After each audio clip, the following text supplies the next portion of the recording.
தம்பி உதயநிதி ஸ்டாலின் நாம் பிறந்த நாள் கொண்டாடுகிறோம் என்றால் தனி மனிதருக்காக அல்ல. இது ஒரு 100 ஆண்டு காலம் கண்ட இயக்கம். உலகத்தில் எந்த பாகத்திலும் இல்லாத ஒரு மிகப்பெரிய அநீதி இங்கே இழைக்கப்பட்டது. என்ன அநீதி? எல்லா நாடுகளிலேயும் தொழிலை பிரித்துக் கொண்டார்கள். நான் போட்டிருக்கிற சட்டையை, நான் போட்டிருக்கிற செருப்பை நானே தயாரிக்க முடியாது. இந்த சட்டையை நான் போட்டுக்கொள்ள வேண்டும் என்றால் பருத்தி எங்கேயோ நடவு செய்யப்பட வேண்டும், அதற்கு ஒரு விவசாயி. என்னுடைய செருப்பை நான் போட்டுக்கொள்ள வேண்டுமானால் தைப்பதற்கு ஒரு தொழிலாளி. இந்த விவசாயி, தொழிலாளி அந்தந்த தொழிலை தேர்ந்தெடுத்துக் கொள்ளலாம். ஆனால் இங்கே மட்டும்தான் ஆண்டவன் பெயரால், மதத்தின் பெயரால், சாதியின் பெயரால் இந்த தொழிலை நீதான் செய்ய வேண்டும் என்று சொன்னது மட்டுமல்ல, அவர்களை படிக்காதே என்று சொன்ன மதம், சாதி இங்கேதான் இருந்தது.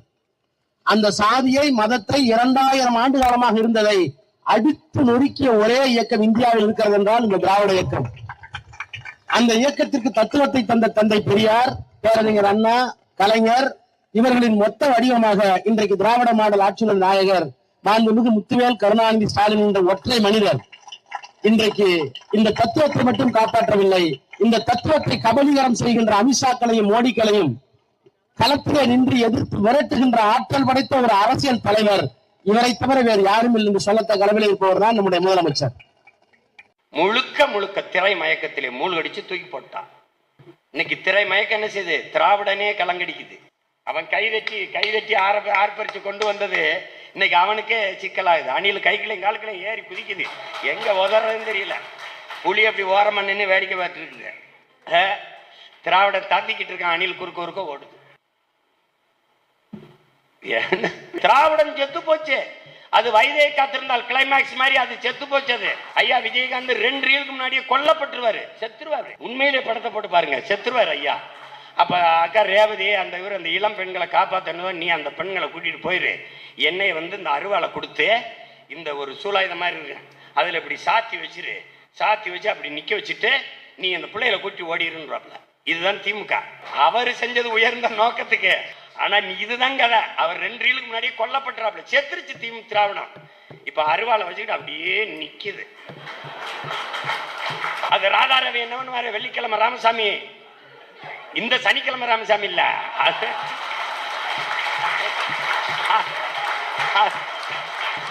அது படத்துல வந்த வெள்ளிக்கிழமை ராமசாமி. வேகமா வருவாப்ல, கூட்டமா வந்துட்டு டங்கு டங்கு டங்கு டங்குன்னு எங்க அப்பா இளையராஜா வேற பயங்கரமா இசையை போட்டுருவாப்ல.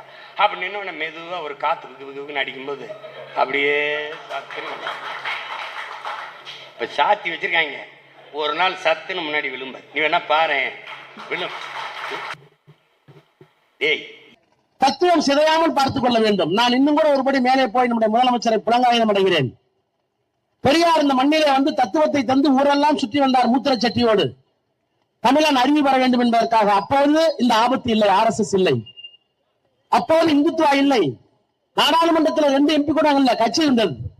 அண்ணா முதலமைச்சராக பொறுப்பேற்றால் கட்சியினுடைய தலைமைக்கு வந்தார். அப்போது 2 MP தான். கலைஞர் காலத்தில் 100 MPக்கள் வந்தார்கள். வாஜ்பாயோடு கூட்டணி வைத்து வேறு விதமாக கட்டுப்பாட்டில் வைத்திருந்தால், நாங்கள் இருக்கிற வரை நீ மசூதி கட்டக்கூடாது, நாங்கள் இருக்கிற வரை காஷ்மீர் தரக்கூடாது, நாங்கள் இருக்கிற வரை பொது சிவில் சட்டம் கிடையாது, வேறு விதமாக தந்திரங்களை கையாண்டு கட்டுப்பாட்டில் வைத்திருந்தார். பெரியார் இல்லாத போது வந்த ஆபத்து, அண்ணா இருந்த போது இல்லாத ஆபத்து, கலைஞர் இருந்த போது கட்டுப்பாட்டில் இருந்த ஆபத்து இன்றைக்கு பேயாட்டம் ஆடுகிறது. அந்த பேயாட்டத்தை தடுத்து நிறுத்துகிற ஒரு கொள்கை பூசாரி முத்துவேல் கருணாநிதி ஸ்டாலின் மாமனிதர் தான். இன்னைக்குடா மக்களின் பிரச்சனைய, மக்களின் வழிய இதயத்திலிருந்து மொழியாக எடுத்து பேசாதவன் எப்படா இந்த நிலத்துல தலைவனா இருக்க முடியும்? ஒருத்தர் துண்டிச்சிட்டு மீதி 3 பேரும் முழிச்சிட்டு, இவரு ஒரு கௌரவத்துக்கு மறைச்சு வச்ச. ஆக அந்த வகையிலே இதை எதற்காக குறிப்பிடுகிறேன் என்றால், அதுக்குள்ள பாத்துறாரு. இவர் பரவாயில்ல என்ன, இளமை புகுத்தி விடும் போயிடறாப்ல. இன்மை புகுத்தி விடுமே, இளமை புகுத்தி விடும். இன்னொரு இப்போ ஒருத்தர் நம்மால் வந்திருக்கான், நம்ம உடன் பிறந்தவன், பெரிய சீட்டு இங்க இருந்து எடுக்கிறாப்ல. எடுத்து மண்ணரிப்பா மீனரிப்பா நீடாமங்கலமா பீடாமங்கலமா இளவு ஒரே குழப்பமா இருக்கு. என் பங்காளி வடிவேல் சொல்ற மாதிரி, பாரதி ராசாவா பாரதி யாரா ஐயோ, அவரே கன்வின்ஸ் ஆயிட்டாருங்கிற மாதிரி. நாமக்கல் வரல, சென்னை மாகாணம் வரல, மாகாணம் ஆயிருது. என்ன பண்றதுன்னு தெரியலையே. ஆனா ஒண்ணு தெரிஞ்சிச்சு, வாசமா சிக்கிக்கிட்டோம்னு மட்டும் தெரிஞ்சுக்கிச்சு. இதுல காலங்காலமாக வஞ்சித்து வீழ்த்தி ஏமாத்தி எதை சொல்ல, நீ வேணா போய் திராவிடர்கள்ட்ட இன்னைக்கு இடியும் கேதில போய் பேச, இந்த பக்கத்து விட்டு பசுமாடு கண்ணு ஓட்டுருக்குன்னு சொல்ல, பெரியார் தான் காரணம்.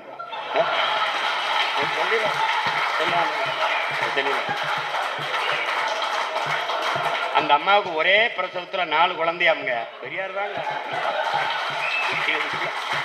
எங்க ஐயா சொன்ன மாதிரி, நம்மளமா அம்மனமா தெரிஞ்ச மாதிரி, அவன் தான் நமக்கு கோமணம் கட்டி விட்டேங்க மாதிரி.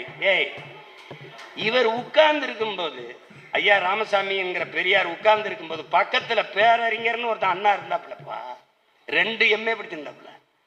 அன்பழகன், நெடுஞ்செழியன், முதுகலை படித்து விட்ட ஆகச்சிறந்த அறிஞர்கள் உட்கார்ந்து இருந்தாங்க பக்கத்துல. அவர்களை யார் படிக்க வச்சது? இப்ப எல்லாம் என்ன கேட்கிறாங்க, என்ன பெரியார அடிச்சு முடியும், இப்ப கால் வரைக்கும் தான் புதைச்சிருக்கு.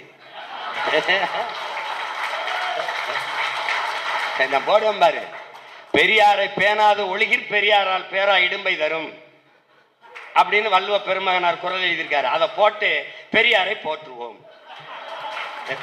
போடுறேன் பாரு, போடுறேன் பாரு, யார் பெரியார்னு சொல்லுவேன் பாரு. எல்லாமே உங்களுக்கு பெரியார், எம் இனத்தின் முன்னவர்கள் ஒவ்வொருவரும் எங்களுக்கு பெரியார். இங்கே 3 பெரியார். உங்களுக்கு புரியுதுன்னு நினைக்கிறேன். செயற்கரியார் செய்வார் பெரியார், செயற்கரியை செய்வார். சரிதானே? எங்களுக்கு எல்லாம் எங்க ஐயா பேசுனாங்க, மறைமலையடிகள் ஒரு பெரியார், மாப்போ சிவஞானம் ஐயா ஒரு பெரியார். ஏன் எங்களை பெரியார்னு சொல்லாம ஈவே ராமசாமி என்று சொல்ல, அது ஐயா போடுறதே அதிகம். ஐயா ஈவே ராமசாமி என்று. கலைஞர்னு சொல்ல மாட்டீங்களா? முன்னாடி சொல்ல, இப்ப சொல்லல. ஐயா கருணாநிதி அவர்கள் ஏன் சொல்லல? நீ எங்களை எப்படி சொல்ற? வாவுசி, மாப்போசி, காமராஜ், என்னடா உங்க வீட்டுல ஏதோ வீட்டு வேலை செஞ்சுக்கிட்டு இருக்கிற மாதிரியே போயிட்டு. அப்ப எங்களுக்கு எவ்வளவு வலிக்கும். இவர்களை கலைஞர் என்று சொல்ல வேண்டும், இவர்களை எப்படி சொல்லணும், இவரை தந்தைன்னு சொல்லணும், பெரியார்னு சொல்லணும். இப்ப ஐயா ஸ்டாலின் அப்பான்னு சொல்லணும், ஜெயலலிதாவை அம்மான்னு சொல்லணும். ஒரு பரம்பரை, எங்க பரம்பரை இவங்க தான் நம்ம அம்மா அப்பா அவர்களுக்கு நினைச்சுச்சுன்னா நாங்க எங்கடா போகுது? ஐயோ, அவர் போயிடுச்சுன்னா என்ன ஆகுறது? இவர் அப்பா, இந்த அம்மா, இவங்க தான் அம்மாவா, இவர் தந்தை, இவர் தந்தை. உடல் மண்ணுக்கு உயிர் தமிழுக்கு என்று முழங்கியவன் தமிழர் தந்தையை தந்தைன்னு சொல்ல முடியல. தமிழ் சனியன் ஒளிங்கன்னு சொன்னவன் தந்தைன்னா இப்படி. எங்க அம்மாவை ஒருத்தர் கேவலம் பேசுன போய் தந்தைன்னு போட்ட ஒரு சமூகம் உலகத்துல எங்கேயாவது இருக்க? எங்கேயாவது இருக்கா? எங்கேயாவது இருக்கா? இப்படி ஒட்ட அவரால் மட்டும்தான் அவுட் ஆஃப் கண்ட்ரோல் டெல்லின்னு விஷயம் சொல்ல முடியும்னா அவரால் மட்டும்தான் முடியும். எல்லோரும் மண்டியிடுகிறார்கள். ஆனால் இந்த மனிதர் நிற்பதற்கு பின்னால் என்ன காரணம் என்றால், ஸ்டாலின் என்கின்ற தனி மனிதர் அல்ல, அவருக்கு பின்னாலே இருக்கின்ற இந்த திராவிட தத்துவம், பெரியாரும் அண்ணாவும் கலைஞரும். இவர் ஓடிக்கொண்டிருக்கிற போது கலைஞர் ஓட்டத்தில் இருந்தார். கலைஞர் ஓடிக்கொண்டே இருக்கிற போது தன்னுடைய பயனை தயார் செய்து அந்த ஓட்டத்தில் பங்கெடுக்க வைத்தார். இன்றைக்கு கலைஞர் இல்லை, நம்முடைய தலைவர் ஸ்டாலின் ஓடிக்கொண்டிருக்கிறார். அவர் ஓடிக்கொண்டிருக்கிற போது அடுத்த தலைமுறைக்கு பக்கத்திலேயே ஓடிக்கொண்டிருக்கிற ஒரு இன்னொரு தலைவராக நம்முடைய தலைவர், இளம் தலைவர் இன்றைக்கு உதயநிதி ஸ்டாலின் அவர்கள் வந்திருக்கிறார்கள். எனவே அவர் முதலமைச்சராக வருவார், அது அல்ல அவருக்கு பெருமை. அவரை முழுமைப்படுத்துவது அமைச்சர் பதவி அல்ல, அவரை முழுமைப்படுத்துவது இந்த திராவிட தத்துவத்தை அடுத்த நூற்றாண்டுக்கு கொண்டு செலுத்துகின்ற மகத்தான ஆற்றல் தலைவனை நாம் வாழ்த்துகிறோம் என்ற உணர்வோடு இந்த இயக்கம் வாழ, இன உணர்வு வாழ, இந்த கொள்கைகள் வாழ அவர் வாழ வேண்டும். அவர் வாழ்ந்தால்தான் பெரியாரும் அண்ணாவும் கலைஞரும் உயிர்ப்போடு இருப்பார்கள். அவர் வாழ்ந்தால்தான் எதிர்காலத்திலே நம்முடைய தலைவருடைய புகழ் நிலைத்து நிற்கும். எனவே அவருக்காக நாம் வாழ்த்துவோம். அதற்கு நமக்கு ஒரு வெறிம்பர் இவர்களை தந்தை பெரியார். இப்ப கலைஞர், கலைஞர் பேரை கூட சொல்லக்கூடாது, கலைஞர். ஒருத்தன் பண்ணி மாதிரி கத்துறா, நடு வயது பண்ணி, கொஞ்சம் சின்ன வயது பண்ணி, கொஞ்சம் முக்கிய வயது பண்ணி, அப்படி கத்திட்டு வரான். அவனை நல்லா பண்ணி மாதிரியே கத்துறான்னு ரசிச்சு காசு கொடுக்குறாங்க. தெருவில் நின்று கத்துறாப்புல, அதை வச்சுக்கிட்டு வசதியா வாழ்றான். அந்த காலகட்டத்தில் இவன் திராவிடன், யாரு? இந்த பன்னி மாதிரியே கத்திக்கிட்டு வர்றான்ல அவன் திராவிடன்.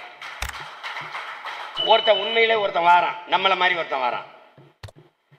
இப்ப என்னை மாதிரின்னு ஒருத்தன் வச்சுக்கிறீங்களேன்.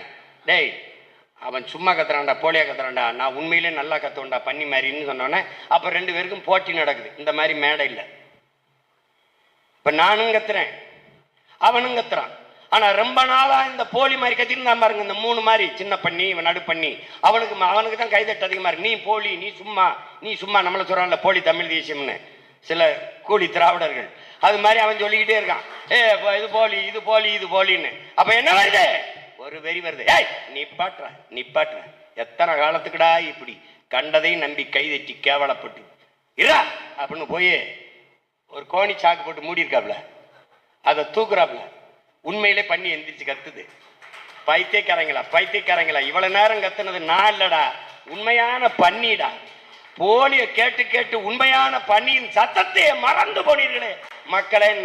அததான் இப்ப இந்த திராவிடங்களை பார்த்து கேட்டு பண்ணி நம்ம கத்த வேண்டியது இருக்கு. ஒரு மாறுவிட போட்டியே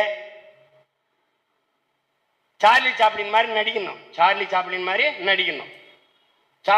மாதிரி ஒரு மாணவன் நடிச்சிட்டான், அவனுக்கு முதல் பரிசு. 2வது பரிசு ஒரு மாணவன் சார்லி சாப்ளின் மாதிரி நல்லா நடிச்சிட்டான், அவனுக்கு 2வது பரிசு. 3வது பரிசு ஒருத்தனுக்கு கொடுக்குறாங்க, அவர் பரிசை வாங்கிட்டு வேடத்தை கலைக்கிறாரு, உண்மையிலே சார்லி சாப்ளின்.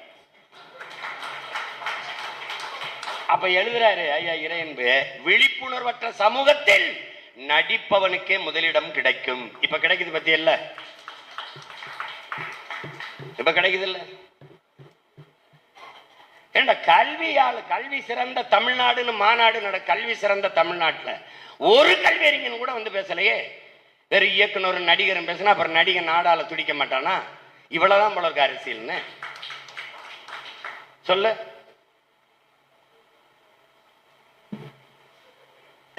என் தம்பி கவிபாஸ்கர் சொன்ன மாதிரி அவன் குடிச்சு சாகுறான், அவன் கூத்தாடிய பார்த்து சாகுறான். அவன் வாய் வழிய போத, அவன் கண்ணு வழிய காது வழிய போத.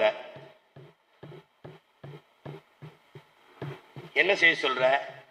இவர்கள் உழைப்பெல்லாம் வீணா போய் விடக்கூடாதுங்கிறத நெஞ்சு வடிக்க கத்திக்கிட்டு வேண்டியது இருக்கு.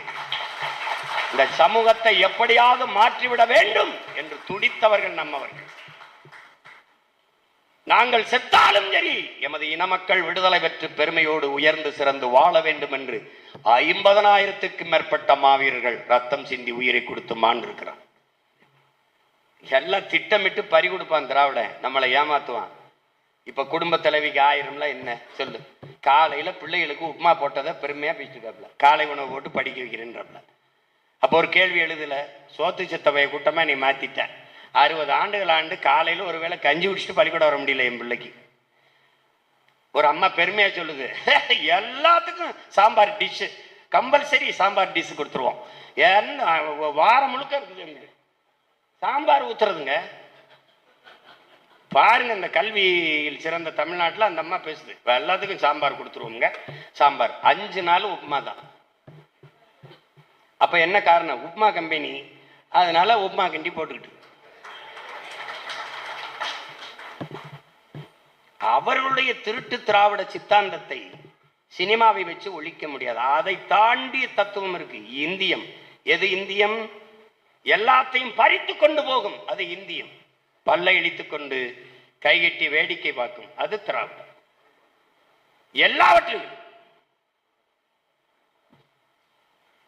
கச்சத்தீவை திருப்பி எடு வழக்கு, கொடுத்ததுதான் திருப்பி எடுக்க வேண்டும் என்ற பேச்சுக்கே இடமில்லை, அது இந்தியம்.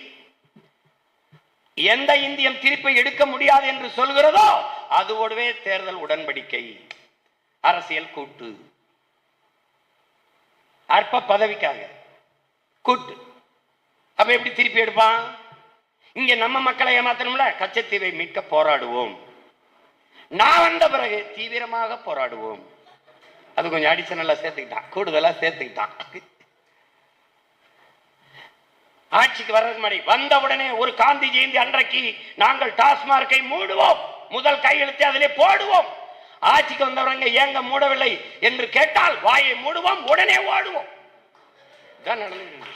நீ எங்க யாரா கேள அம்மையார் கனிமொழி அம்மா, நீங்க 2 லட்சம் இளம் விதவைகள், இந்தியாவிலே அதிக விதவைகள் இருக்கிற மாநிலம் தமிழ்நாடு என்று சொன்னீர்களே அம்மா, இப்ப நீங்க 3 சொன்னீங்களம்மா, படன் படன் அதான் கேக்குதுங்க நல்லா அந்த கேள்வி. அதுல என்னங்க ஒரே ஓட்டம் தான். பூச்சாண்டி கட்டிட்டே இருப்பான். இவனை பாரு இந்த வாட்டி பூச்சாண்டி காட்டுவான். அது நீங்க தமிழர் என்று சொன்னால் பார்ப்பனன் பிராமணன் நானும் தமிழன் என்று உள்ள வந்து விடுவானே. அந்த வார்த்தையை நல்லா கவனிங்களே, நானும் தமிழன் தான் என்று உள்ள வந்து விடுவானே. அவன் எப்படி வருவானா? தமிழன் என்றுதான் உள்ள வருவானா. அப்ப தமிழன் என்று இருந்தால் உனக்கு என்ன? நான் உள்ள வர முடியாதே. அதான் பிரச்சனை. பிராமண நானும் தமிழன் என்று உள்ள வந்துருவான். அப்ப அதுல உனக்கு என்ன பிரச்சனை? நான் உள்ள வர முடியாது. அப்ப திராவிடம் இருந்தாதான் வருவான். எந்த பிராமண எதிர்ப்பை வைத்து இவர்கள் திராவிட இருப்பை கட்டினார்களோ அதே பிராமண கடப்பாறையை வைத்து இந்த தேர்தலில் தூக்கி நான் உடச்சு நோர்களை பார்த்தே. அவர்கள் பேசவில்லைன்னா என்னடா, பல்லாயிரக்கணக்கான பிள்ளைகள் இருக்கா வெடிச்சு செதறும் இந்த நிலத்தில். வருத்தனது பண்ண முடியாது. எல்லாமே எங்க பார்த்தாலும் ஒண்ணு கழிப்பிடம் குடிப்பிடம், 2க்கும் வைக்கல. அது 2க்கும் தான் வைக்கல. எல்லா இடத்திலையும் பேரு. இப்ப 540 கோடிக்கு மகாபலிபுரத்துல இங்க ஆசிரியருக்கு சம்பளம் கொடுக்க காசு இல்ல. அங்க ஒரு கலை மன்றம் அங்க கட்டிக்கிட்டு இருக்காப்ல. யாரு? நம்ம ஐயா தான். அவங்க அப்பா பேர்ல தான். அப்ப அது என்ன பண்ணணும்னா, நம்ம வந்த உடனே கடற்கரை எங்களுக்கு கடற்கரை தான், எவருக்கும் கல்லறை இல்லை. உலக புகழ்பெற்ற 2வது கடற்கரை, எவருக்கும் கல்லறை இல்லை. என் முன்னவன் நாட்டு விடுதலைக்கு போராடினவன், செக்கெழுத்தவன், தூக்குழுத்தவங்க எங்க செத்து எங்க போச்சிருக்குன்னு தெரியல. இதை பார்க்கும் போதெல்லாம் கொலவெறி வருது. கடற்கரை தான். நீங்க 2 ஏக்கரை ஆக்கிரமிச்சு படுக்கிற அளவுக்கு பெரிய ஆளுக இல்ல. அதனால நீங்க கிளம்புங்கன்னு நம்ம கிளப்பணும். அதுல இல்ல நாங்க ஒன்றும் இடிக்க வேண்டியதில்லை. நாங்க வென்றுட்டோம் முன்னணி அப்படின்னாவே அது நடந்துடும்.